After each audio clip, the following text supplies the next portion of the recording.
ভাবুন, আপনি কোনো যুদ্ধ চলমান দেশে থাকেন না, আপনার শহরে কোথাও বোমাও পড়ছে না, তবুও আপনার বাজার খরচ বাড়ছে, আপনার সঞ্চয় কমছে, আর আপনার পকেট ধীরে ধীরে খালি হয়ে যাচ্ছে। কিন্তু কেন? আজ এই ভিডিওতে আমরা জানবো আমাদের বুঝতে পারার আগেই একটি যুদ্ধ কিভাবে সরাসরি আমাদের জীবনে আঘাত হানে। যখন কোনো দেশে যুদ্ধ শুরু হয়, আমরা ভাবি এটা তো আমার দেশের সমস্যা না, কিন্তু বাস্তবতা হচ্ছে এই পৃথিবী এখন একটি কানেক্টেড সিস্টেম। একটি দেশে যুদ্ধ হলেই তেলের দাম বাড়বে, খাদ্যের দাম বাড়বে, পরিবহন খরচ বাড়বে, আর সবকিছুর চাপ এসে পড়ে আমাদের মতো সাধারণ মানুষের ওপর।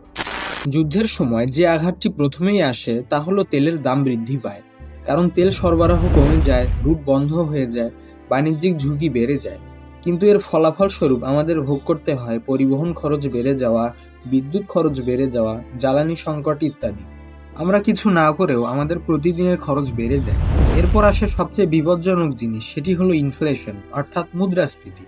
এটা এমন এক শত্রু যেটা আপনি দেখতে পান না, কিন্তু প্রতিদিন আপনার পকেট থেকে টাকা চুরি করে।